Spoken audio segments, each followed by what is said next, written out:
Hello friends, आपका स्वागत है हमारे चैनल पर। मेरा नाम है ध्रुव और आप देख रहे हैं द लर्नर्स कम्युनिटी। आज की वीडियो में हम बात करेंगे फिफ्थ सेमेस्टर के पॉलिटिकल साइंस सब्जेक्ट के बारे में, जो कि आता है आपका डिसिप्लिन कोर्स के अंतर्गत। आपकी बुक का नाम है प्रशासन और लोकनीति, तथ्य और सिद्धांत। आज की वीडियो में हम बात करेंगे कि जब आप एग्जाम हॉल में बैठे होते हैं, पेपर देते हैं, तो आपको सही प्रकार से आंसर किस प्रकार लिखना है। ठीक है, आंसर में जो पॉइंट दिए गए हैं वो कौन कौन से पॉइंट आपको लिखने हैं। हो सकता है कि आंसर में अलग अलग तरह के पॉइंट पूछे गए हों, तो उन सब के बारे में भी आज की वीडियो में हम बात करेंगे। आंसर किस प्रकार लिखना है और कौन कौन से आंसर आपसे मोस्ट ऑफ द एग्जाम्स में पूछे जाते हैं, जिनके जानने के बाद आप क्या कर सकते हैं, उनकी अच्छे से प्रिपरेशन कर सकते हैं। तो आज की वीडियो में होने वाली है important topics and question for exam के बारे में। ठीक है, कि कौन कौन से टॉपिक इंपॉर्टेंट है, क्वेश्चन इंपॉर्टेंट है, क्वेश्चन राइटिंग किस प्रकार आपको करनी है। तो चलिए वीडियो को शुरू करते हैं। और अगर अभी तक आपने हमारा चैनल सब्सक्राइब नहीं किया तो प्लीज़ चैनल को सब्सक्राइब करें और वीडियो पूरा देखें। One of the most important video है आपके फिफ्थ सेमेस्टर के पॉलिटिकल साइंस सब्जेक्ट के बारे में। सबसे पहले अगर हम बात करें तो आपको आंसर किस प्रकार लिखना है। हो सकता है आपने बहुत अच्छी पढ़ाई करी हो, परंतु आप जब एग्ज़ाम हॉल में बैठेंगे और आपने आंसर लिखने में कुछ गलती कर दी, या फिर आपने आंसर को सही वे में, या फिर आप कह सकते हैं कि जिस प्रकार से उसे लिखा जाता है उस प्रकार से नहीं लिखा, तो हो सकता है जो आपके नंबर हैं वो कम आए। तो इस बारे में अगर हम बात करें तो आपको जो आंसर लिखना है वो किस प्रकार से लिखना है, वो ये कुछ पार्ट्स में बताया गया है।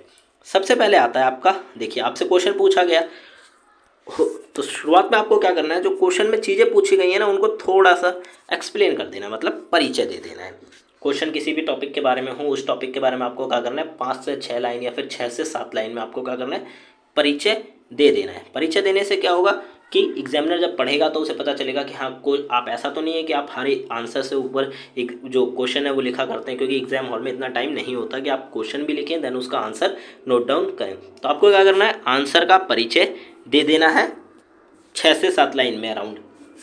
सेकंड में लिखना है विशेषज्ञ द्वारा दी गई परिभाषा। अब देखिए, आंसर हो सकता है किसी पर्टिकुलर टॉपिक से हो और उस टॉपिक के बारे में विशेषज्ञ या फिर जो पॉलिटिकल साइंस के बहुत बड़े ज्ञाता होते हैं उन लोगों ने कोई परिभाषा दी हो। अगर दी है और आपको पता है सही परिभाषा, तो ही आप परिभाषा लिखिए। ठीक है, अगर आपकी बुक में परिभाषा दी गई है और आपको परिभाषा डिट्टो याद है, मतलब एकदम सही प्रकार से याद है, तो आप उस परिभाषा को जरूर लिखिए। ये जो परिभाषा है ये आपके नंबरों को और ज़्यादा बढ़ा देगी। ठीक है, मतलब आपके और ज़्यादा नंबरों को बढ़ाने में मदद करेगी। विशेषज्ञ द्वारा दी गई परिभाषा, उस टॉपिक के बारे में हो सकता है एक परिभाषा दी गई हो, दो परिभाषा दी गई हो, अलग अलग व्यक्तियों द्वारा परिभाषा दी गई हो, तो 1 से 2 परिभाषा आपको याद है तो आप लिख सकते हैं। उसके बाद आता है one of the most important part आपके आंसर का, वो है प्रश्न का उत्तर कम से कम 6 बिंदुओं में देना है। अब देखिए, हो सकता है आपसे कोई पर्टिकुलर क्वेश्चन पूछा गया हो जिसके अंदर कारण पूछे गए हों, परिणाम पूछे गए हों, ठीक है, प्रभाव पूछे गए हों, हो सकता है उस क्वेश्चन के और भी कई सारे पार्ट्स पूछे गए हों। तो सबसे पहले आपको क्या करना है, उस जो आंसर है उसको 6 पॉइंट्स में डिवाइड करना है और साथ के साथ उन पॉइंट्स का एक हाईलाइटेड पॉइंट भी आपको बनाना है। ठीक है, तो क्या होगा कि आपको जो उत्तर है, मेन उत्तर, उसको 6 पॉइंट में कम से कम बांटना है, कम से कम 6 पॉइंट में लिखने हैं, और अधिक से अधिक आप 7 या 8 पॉइंट में कर सकते हैं, उससे ज़्यादा नहीं। ठीक है, ये मेन बॉडी है आपके आंसर की। तो आपको आंसर को 6 पॉइंट में लिखना है। उसके बाद निष्कर्ष भी एक बहुत महत्वपूर्ण चीज़ है आपके आंसर में। आप सपोज करिए कि आपने आंसर बहुत अच्छा लिखा परंतु निष्कर्ष नहीं लिखा, तो हो सकता है शायद निष्कर्ष की वजह से आपका आधा नंबर, 1 नंबर या 2 नंबर भी कट जाए। परंतु अगर आपने आंसर में कुछ कमी लिखी है परंतु निष्कर्ष अच्छे से लिखा है, देन हो सकता है आपके जो नंबर हैं वो भी अच्छे बन जाए। तो निष्कर्ष को आपको क्या लिखना है, 4 से 5 लाइन में लिखना है। अब निष्कर्ष में क्या लिखना है, सपोज करिए आपने आंसर ऊपर परिणाम के बारे में लिखा है, किसी घटना के परिणाम के बारे में, तो देन उन सभी परिणामों को एक 5 से 6 लाइन में अच्छे से बता देना है। ठीक है, ऐसा नहीं है कि हर परिणाम को एक्सप्लेन करना है, नहीं, परिणाम के 5 से 6 लाइन, जो 6 परिणाम बताए आपने उनको 5 से 6 लाइन में डिफाइन करके ख़त्म करिए। ठीक है, तो ये आपका क्या हो जाएगा, निष्कर्ष हो जाएगा। तो इस प्रकार से अगर आप अपना आंसर लिखते हैं, ठीक है, इन जो पॉइंट्स को याद करके, देन आपके जो नंबर हैं वो सबसे अच्छे आएंगे, क्योंकि आंसर ज़्यादा से ज़्यादा इन्हीं वे में, इन्हीं उसमें लिखा जाता है। हो सकता है बीच में कोई पार्ट हमने ना बताया और अगर आपको पता है, वो आपको पार्ट लगता है कि वो लिखना जरूरी है, देन क्या करिए, आप उस पार्ट को भी अपने आंसर में ऐड करिए। अब बात करें कि कौन कौन से क्वेश्चन पूछे जाते हैं। ठीक है, क्वेश्चन पूछे जाते हैं जो अधिकतम पूछे गए हैं और हमने क्या करा है, कंप्लीट बुक में जितने भी इंपॉर्टेंट टॉपिक बनते हैं, जितने भी क्वेश्चन बनते हैं, ठीक है, उस टॉपिक से क्वेश्चन बन सकता है या एग्जाम में पूछा जा सकता है, इसके बारे में हम सारा का सारा हमने इस पीडीएफ में बताया है। सबसे पहला आपका क्वेश्चन आता है पहले चैप्टर से ही या यूनिट कहें कि लोक प्रशासन क्या है और इसके महत्व क्या है। देखिए एग्जाम में बहुत ज़्यादा चांसेस हैं कि लोक प्रशासन से कोई ना कोई क्वेश्चन आपसे ज़रूर पूछा जाए, क्योंकि आप कह सकते हैं कि चैप्टर का और आपके यूनिट का भी नाम है लोक प्रशासन, ठीक है, और आपकी बुक में भी लोक प्रशासन दिया गया है। तो लोक प्रशासन से एक क्वेश्चन बहुत ही ज़्यादा ज़रूरी है कि आपसे एग्जाम में पूछा जाएगा, ठीक है, और कंपलसरी भी है एक तरह से। तो बात करें लोक प्रशासन क्या है, तो लोक प्रशासन के बारे में वर्णन करना है। तो जैसा कि मैंने आपको अपने आंसर राइटिंग में बताया, सबसे पहले आपको क्या करना है, लोक प्रशासन के बारे में परिचय दे देना है। कितनी लाइन में, 6 से 7 लाइन में आप अपने हिसाब से बता सकते हैं लोक प्रशासन का परिचय। देन उसके बाद हम बात करें, जैसे कि मैंने आपको बताया कि प्रसिद्ध विद्वानों द्वारा दी गई परिभाषा। अब इस चैप्टर में लोक प्रशासन के बारे में लोगों ने क्या दी है, परिभाषाएं दी हैं, तो उस परिभाषा को आपको यहाँ पे लिख देना है। जैसे वुडवर विल्सन द्वारा दिया गया है, एल.डी. वाइट द्वारा दिया गया है, क्या दी गई है, परिभाषाएं दी गई हैं। इन परिभाषाओं के आधार पर आप अपना जो आंसर है उसको और ज़्यादा बेहतर बना सकते हैं, ठीक है। ये परिभाषाएं दी गई हैं, आप देख सकते हैं। ये पीडीएफ आपको डिस्क्रिप्शन बॉक्स में दिए गए लिंक से आपको मिल जाएगी, ठीक है। आप डायरेक्टली इस पीडीएफ को जाके एक्सेस कर सकते हैं और वहाँ से आप जाके इस पीडीएफ में जो नोट्स दिए गए उन्हें पढ़ सकते हैं। इस वीडियो में हम आपको केवल आंसर को एक्सप्लेन नहीं करेंगे, इंपॉर्टेंट जो टॉपिक्स हैं उनके बारे में बताएंगे, ठीक है। अब देखिए लोक प्रशासन के बारे में, लोक प्रशासन क्या है। तो सबसे पहले आपने अपना परिचय दे दिया लोक प्रशासन के बारे में 6 से 7 लाइन में, ठीक है। 2 या 3 विद्वानों द्वारा दी गई बड़ी बड़ी जो परिभाषाएं हैं उनको बता दिया। अब लोक प्रशासन का पूर्ण वर्णन इन डिटेल, अब आपको क्या करना है, लोक प्रशासन का जो पूरा वर्णन है ना वो बताना है। पूरा वर्णन के मतलब तात्पर्य ये है कि लोक प्रशासन क्या है, उसके कहाँ कहाँ प्रभाव पड़ते हैं, ठीक है, उसके कारण क्या है, उसके महत्व क्या है। लोक प्रशासन का महत्व मोस्ट इंपॉर्टेंट है।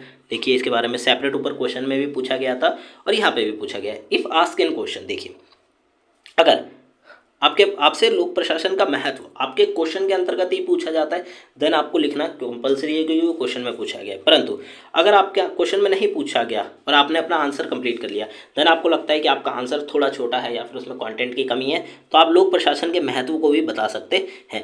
ये एक एक्स्ट्रा चीज़ हो जाएगी आपके नंबरों को बढ़ाने के लिए, ठीक है। तो सबसे पहले क्या करना है, आपको परिचय देना है। परिचय के बाद बड़े बड़े विद्वानों द्वारा जो दी गई है परिभाषाएं वो बतानी है।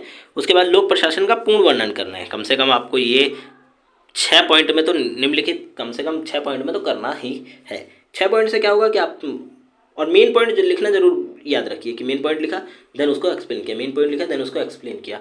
तो इससे क्या होगा, एग्जामिनर आपका मेन पॉइंट देखेगा और आपको आंसर को, अगर आपका पॉइंट ही ठीक है तो आपके आगे का आंसर को कम से कम ध्यान दे के नंबर देता चला जाएगा, ठीक है। तो इस चीज़ का आपको ध्यान रखना है कि आप जो पॉइंट लिखेंगे अंडरलाइन करने वाला पॉइंट वो एकदम सही होना चाहिए, उसमें कोई गलती की गुंजाइश ना हो, ठीक है। तो आपको क्या है, पूर्ण वर्णन करना है। उसके बाद अगर आपसे क्वेश्चन में पूछा गया है तो आपको क्या लिखना है, उसका महत्व बता देना है जैसे कि क्वेश्चन में पूछा गया था, एंड देन उसका निष्कर्ष लिख देना है।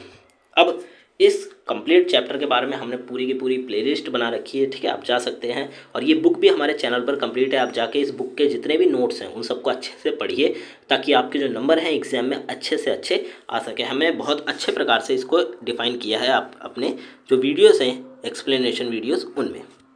अगला क्वेश्चन देखें, लोक प्रशासन के आयाम। अब देखिए लोक प्रशासन क्या है और इसके महत्व हमने ऊपर वाले क्वेश्चन में कवर करें। लोक प्रशासन के आयाम भी पूछे जाते हैं। अगर आप प्रीवियस ईयर्स के 10 ईयर्स अगर आप देखते हैं, आपको 10 ईयर्स हैं आपके पास, उसमें देखेंगे तो कहीं ना कहीं आपको ये जो क्वेश्चन है ना ये भी कई एग्जामिनेशंस में पूछा गया है, ये आपको देखने को मिलेगा कि लोक प्रशासन के आयाम क्या है। सामाजिक आयाम, आर्थिक आयाम, राजनीतिक आयाम, प्रशासनिक आयाम और वैश्विक आयाम का वर्णन करिए। ये जो आयाम है ना ये आपसे शायद एग्जाम में ना बताए जाए, आपसे कहा जाएगा लोक प्रशासन क्या है तथा इसके आयामों का वर्णन करिए, या फिर लोक प्रशासन का वर्णन करते हुए उसके आयामों का वर्णन करिए। इस प्रकार से क्वेश्चन पूछा जा सकता है। तो ये जो आयाम है इन आयामों के बारे में आपको क्या करना है, लोक प्रशासन के आधार पर इनका वर्णन करना है। अब इसको किस प्रकार लिखें वो देखें। सबसे पहले आपको क्या करना है, लोक प्रशासन का वर्णन लिखना है। लोक प्रशासन का कोई भी क्वेश्चन आए सबसे पहला पॉइंट आपका यही बनेगा कि लोक प्रशासन क्या है, लोक प्रशासन का वर्णन। प्रसिद्ध विद्वानों द्वारा दी गई परिभाषा किसके बारे में, लोक प्रशासन के बारे में। देन लोक प्रशासन के विभिन्न आयाम, आपके आंसर में इंपॉर्टेंट चीज़ क्या पूछी गई थी, लोक प्रशासन के विभिन्न आयाम कौन कौन से हैं, तो उसके विभिन्न आयाम ये हैं जो हमने बताए हैं। ठीक है, ऊपर हमने थोड़े से कम बताए हैं, बट आप नीचे देखेंगे तो यहाँ पे आपको सारे के सारे आयाम देखने को मिल जाएंगे। सबसे पहला आयाम आता है वैचारिक आयाम की बात करें, लोक प्रशासन के सिद्धांत और अवधारणाएं। लोक प्रशासन के जो सिद्धांत होते हैं, उसकी अवधारणाएं, जिसके आधार पर लोक प्रशासन पूरी तरह काम करता है, वो वैचारिक आयाम के अंतर्गत आता है। संस्थागत आयाम बात करें, लोक प्रशासन की संस्थाओं और प्रक्रियाएं। लोक प्रशासन के अंतर्गत जितनी भी संस्थाएं हैं और वो किस प्रकार से प्रक्रिया कर रही है, कौन सा संस्था किस संस्था के अंतर्गत आती है, कौन सी संस्था बड़ी है, उसके कौन से कार्य हैं, ये सब इसके अंतर्गत आता है। प्रक्रियात्मक आयाम, लोक प्रशासन के कार्य और प्रक्रिया। लोक प्रशासन के कार्य कौन कौन से हैं, उसके कौन कौन से काम हैं, और वो जो काम किस प्रक्रिया के आधार पर किए जाते हैं, उन प्रक्रिया की कैटेगराइज किस प्रकार किया गया है, ये सब प्रक्रियात्मक के अंतर्गत आता है। सामाजिक आयाम की बात करें तो लोक प्रशासन और समाज के बीच में क्या संबंध है। ठीक है, अब देखिए सामाजिक आयाम में ये बताया गया है कि लोक प्रशासन और समाज में संबंध क्या है, इनके बीच में संबंध क्या है और ये एक दूसरे से किस प्रकार जुड़े हुए हैं। राजनीतिक आयाम की बात करें तो लोक प्रशासन और राजनीति के बीच में क्या संबंध है, ये क्वेश्चन, ये आयाम है। आर्थिक आयाम की बात करें तो लोक प्रशासन और अर्थव्यवस्था के बीच में क्या अंतर्गत है, संबंध है। लोक प्रशासन किस प्रकार अर्थव्यवस्था को प्रभावित करता है और जो अर्थव्यवस्था है किस प्रकार लोक प्रशासन से जुड़ी हुई है। सांस्कृतिक आयाम में संस्कृति और लोक प्रशासन का क्या संबंध है, और अंतर्राष्ट्रीय आयाम में लोक प्रशासन और अंतर्राष्ट्रीय जो स्तर पर चीज़ें हो रही हैं उनका क्या संबंध है। ये सारी की सारी चीज़ें आपसे पूछी गई हैं। अगर उत्तर जो आपका आंसर है वो छोटा हो तो आप लोक प्रशासन के महत्व तथा लोक प्रशासन को और वर्णित कर सकते हैं। सपोज करिए कि आपने आयाम बहुत अच्छे से लिखे, 6 से 7 आयामों को आपने बहुत अच्छे से डिफाइन करा, पर स्टिल आपको लगता है कि शायद मेरा आंसर थोड़ा सा कहीं ना कहीं छोटा रह गया क्योंकि आपने कंटेंट की कमी, मतलब कंटेंट कम लिखा है। देन आप क्या कर सकते हैं, लोक प्रशासन को और ज़्यादा बढ़ा सकते हैं।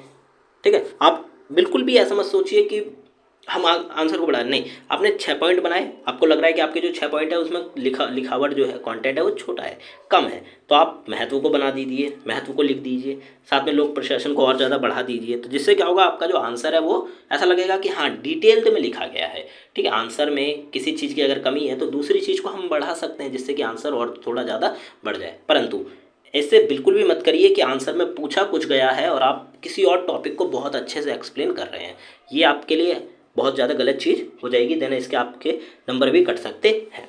ठीक है, तो आपको क्या करना है, इस प्रकार से लिख देना आयाम, उसके बाद निष्कर्ष लिखना जरूरी है, निष्कर्ष जरूर लिखिए। उसके बाद लोक प्रशासन और निजी प्रशासन क्या है, one of the most important question. ठीक है, लोक प्रशासन और निजी प्रशासन क्या है, इनके बीच में संबंध क्या है और इनके बीच में अंतर क्या है, बहुत ही ज़्यादा इंपॉर्टेंट है और कई बार एग्जाम्स में पूछा गया है, जो कि प्रीवियस ईयर्स के अगर आप चेक करेंगे तो आपको ये वाला क्वेश्चन जरूर देखने को मिलेगा। अब बात करें कि इसका आंसर किस प्रकार लिखना है आपको। ठीक है, इस क्वेश्चन में 2 चीज़ें पूछी गई हैं, लोक प्रशासन और निजी प्रशासन के बारे में और इनके बीच में अंतर क्या है। तो सबसे पहले आप लोक प्रशासन का वर्णन करेंगे। हाँ भाई, लोक प्रशासन ये है, एक प्रकार की व्यवस्था है जिसके द्वारा पूरे समाज में व्यवस्था बनाई जाती है, इस प्रकार से आप बताएंगे। देन निजी प्रशासन के बारे में बताएंगे। निजी प्रशासन मतलब आप कह सकते हैं किसी का निजी कार्य हो गया। ठीक है, किसी ग्रुप ऑफ पीपल ने अपना कोई प्रशासन व्यवस्था बना ली जो कि निजी है। ठीक है, मतलब पर्सनल है, तो निजी प्रशासन के बारे में वर्णन करा आपने। उसके बाद आप क्या करेंगे, इनके बारे में विद्वानों द्वारा जो दी गई परिभाषाएं हैं उनको वर्णन करेंगे। ठीक है, लोक प्रशासन वह कला और विज्ञान है जिसके द्वारा सरकार अपने कार्य पूरा करती है। ठीक है, तो लोक प्रशासन क्या है, एक कला या विज्ञान है। ठीक है, जिसके द्वारा जो गवर्नमेंट है वो अपने काम पूरा करती है, क्योंकि लोक प्रशासन के आधार पर ही सरकार क्या करती है, अपने काम करती है और उसी के द्वारा अपने काम करती है। फिर अगर निजी प्रशासन की बात करें तो ये वह प्रक्रिया है जिसके द्वारा निजी संगठन, कोई ग्रुप ऑफ पीपल हो गया या फिर आप कह सकते हैं कोई संगठन है जो निजी है, अपने लक्ष्य को प्राप्त करता है, उसने कोई लक्ष्य रखा, उसको प्राप्त करने के लिए निजी जो प्रशासन है वो काम करता है। इतना हो गया। अब ये हम देख सकते हैं, हमने एक छोटी सी टेबल बनाई है जिसमें हमने लोक प्रशासन और निजी प्रशासन को एक्सप्लेन किया है पॉइंटों में। ठीक है, देन इसका अच्छे से एक्सप्लेनेशन अगर आपको देखना है तो आप हमारे चैनल पर जा सकते हैं, लिंक आपको डिस्क्रिप्शन बॉक्स में मिल जाएगी, और प्लेलिस्ट की, सब्जेक्ट के प्लेलिस्ट की, वहाँ से आप इस प्लेलिस्ट को एक्सेस कर सकते हैं और जितने भी चैप्टर हैं उनको देख सकते हैं। ठीक है, सबसे पहले हमने परिभाषा बताई है, फिर स्वामित्व बताया है कि इनके बीच में सार्वजनिक स्वामित्व होता है लोक प्रशासन के अंतर्गत, और व्यक्तिगत या सामूहिक प्रशासन जो स्वामित्व होता है वो होता है निजी प्रशासन के अंतर्गत। स्वामित्व का मतलब है ओनरशिप। ठीक है, सार्वजनिक ओनरशिप होती है लोक प्रशासन की और व्यक्तिगत ओनरशिप होती है निजी प्रशासन की। ठीक है, स्रोत के लाभ की बात करें, लाभ के स्रोत जो है वो सामाजिक सेवाएं, विकास या कल्याण होता है। और लाभ कमाना। निजी प्रशासन का जो लाभ का स्रोत होता है, मतलब स्रोत होता है, वो होता है लाभ कमाना। मतलब आप कह सकते हैं कि उसको लाभ कमाने से ही फर्क पड़ता है। परंतु अगर हम लोक प्रशासन की बात करें तो वहाँ पे समाज की सेवा करना, समाज का कल्याण करना, समाज का विकास करना, इस चीज़ पे अधिक ध्यान दिया जाता है। ठीक है। बाकी उद्देश्य, निर्धारित क्षेत्र, जवाबदेही, संरचना या फिर मानक और निगरानी, ये जो पॉइंट्स हैं ये लोक प्रशासन और निजी प्रशासन के बीच में अंतर हो गए या फिर उनके बीच में संबंध हो गए, उन चीज़ों को दर्शाते हैं। तो इन पॉइंट को आपको क्या करना है, काफ़ी अच्छे से एक्सप्लेन करना है अपने आंसर के अंतर्गत। इन पॉइंट्स की एक्सप्लेनेशन आपको हमारी वीडियो में देखने को मिल जाएगी, जो कि लिंक आपको डिस्क्रिप्शन में दिया गया है। बात करें इस आंसर के बाद आपको क्या लिखना है, इसका निष्कर्ष लिखना सबसे ज़्यादा जरूरी है। फिर आता है क्वेश्चन नंबर 4, लोक प्रशासन के विकास के 5 चरणों का वर्णन करें। लोक प्रशासन का जो विकास है उसके 5 चरण आपको बताने हैं। लोक प्रशासन अगर आप बुक में देखेंगे तो आपको लोक प्रशासन के 5 चरण आपको देखने को मिल जाएंगे। काफ़ी ज़्यादा डिटेल में आपकी बुक में बताया गया है। तो अगर आपको अच्छे से एक्सप्लेनेशन चाहिए देन आप हमारी वीडियो देख सकते हैं इसके बारे में। अब बात करें इस आंसर को किस प्रकार लिखना है। देखिए इस आंसर क्वेश्चन में क्या पूछा गया, लोक प्रशासन के विकास के 5 चरण। तो सबसे पहला पॉइंट यही बन जाता है कि लोक प्रशासन क्या है, उसका वर्णन। अब वर्णन दे दिया आपने, वही सेम परिभाषा जो कि हमने आपको ऊपर बताई वो आपको यहाँ पे बता देनी है लोक प्रशासन के बारे में। देन अब इंपॉर्टेंट पार्ट चालू होता है आपके आंसर का, जो कि है उसके 5 चरण। प्रथम चरण, द्वितीय, तृतीय, चतुर्थ और पंचम, ये 5 चरण आपको बताने हैं। इन 5 चरण की एक्सप्लेनेशन आप इस प्रकार देख सकते हैं। प्रथम चरण राजनीतिक प्रशासन, द्विभाजन, एंड देन ये लगा के अंदर आप अपना आंसर लिखना चालू कर सकते हैं। इसी प्रकार द्वितीय चरण प्रशासन और सिद्धांत, तृतीय चरण चुनौतियों का युग, चतुर्थ चरण असीमता का संकट और पंचम चरण सार्वजनिक नीति परिक्षेप्य। ठीक है। Explain in notes and videos, आपको हमारे नोट्स में भी ये कंप्लीट एक्सप्लेनेशन मिल जाएगी, साथ के साथ आपको हमारे वीडियोस में भी देखने को मिल जाएगा। इस प्रकार ये और ये वाला क्वेश्चन, इस क्वेश्चन के चांसेस भी काफ़ी ज़्यादा हैं कि आपसे एग्जाम में पूछा जाए। तो इस क्वेश्चन को अच्छे से कवर करिए। ठीक है। वीडियोस देखिए यूट्यूब पे, आप चाहे तो बुक को पढ़ सकते हैं या फिर इंटरनेट पे इन पॉइंट्स के बारे में सर्च आउट कर सकते हैं। आप क्या करिए, सिंपली जाइए इंटरनेट पे, लोक प्रशासन के विकास के 5 चरण टाइप करिए या फिर बोल के लिख दिए एंड देन उसको सर्च करिए। वहाँ पे आपको कई सारी लिंक्स मिल जाएगी, उसमें से कोई 1-2 लिंक पे आपको इस क्वेश्चन के बारे में सही आंसर देखने को मिल जाएगा। अदरवाइज आप हमारे जो पेड नोट्स हैं उनको प्रेफर कर सकते हैं, लिंक आपको डिस्क्रिप्शन बॉक्स में मिल जाएगी। निष्कर्ष लिखना one of the most important चीज़ है। मैं आपको शुरुआत की वीडियो से ही बताता आ रहा हूँ कि निष्कर्ष जरूर लिखिए। अब बात करें बाकी जो पॉइंट क्वेश्चंस हैं, ठीक है, जो कि इंपॉर्टेंट है उनके बारे में। पहले आता है हार्वर्ड साइमन के तार्किक निर्णय निर्माण की व्याख्या करें। इंपॉर्टेंट क्वेश्चन है। ठीक है। प्रीवियस ईयर्स के जो क्वेश्चन पेपर आप चेक करेंगे तो 1 से 2 क्वेश्चन पेपर में आपको ये क्वेश्चन मिल ही जाएगा। मैंने इसको चेक किया है, देन इसके बाद ही ये क्वेश्चन इस पीडीएफ में रखा गया है। ठीक है। तो हार्वर्ड साइमन का जो तार्किक निर्णय निर्माण है ना, ये भी काफ़ी इंपॉर्टेंट है। मानव संबंधी सिद्धांत, एल्टन मेयो का ये जो सिद्धांत है ये भी इंपॉर्टेंट है और इसके बारे में भी आप कह सकते हैं कि एग्जाम्स में तो एक ही बार अराउंड पूछा गया है शायद। काफ़ी प्रीवियस ईयर्स का मैंने क्वेश्चन पेपर देखे थे, उसमें से एक में मेरे को ये देखा मिला था। ठीक है, कि मानव संबंधी सिद्धांत के वर्णन करिए, जो कि एल्टन मेयो द्वारा बताया गया है। तो ये एक ही में मिला है, परंतु आप इसको इसलिए रखा गया है बिकॉज इसके बारे में आपकी बुक में काफ़ी अच्छे से एक्सप्लेनेशन दी गई है, तो काफ़ी इंपॉर्टेंट टॉपिक बन जाता है ये आपके लिए। उसके बाद आता है विकास प्रशासन क्या है। विकास प्रशासन के तत्वों का वर्णन करिए। विकास प्रशासन के उद्देश्य। अब देखिए इस क्वेश्चन में 3 टॉपिक्स में आपका क्वेश्चन पूछा गया है। सबसे पहला आता है विकास प्रशासन क्या है, तो आप इसको एक्सप्लेन कर देंगे। उसके बाद आता है विकास प्रशासन के तत्वों का वर्णन करिए। विकास प्रशासन के जो तत्व हैं वो कौन कौन से हैं उसका वर्णन आपको करना है। देन विकास प्रशासन के उद्देश्य क्या क्या है इसके बारे में वर्णन करना है। तो ये 3 टॉपिक में आपको अपने कौन सा जो आंसर है उसको बांटना है और सबसे पहले आपको विकास प्रशासन के बारे में ही वर्णन कर देना है और अंत में उसका निष्कर्ष देना जरूरी है।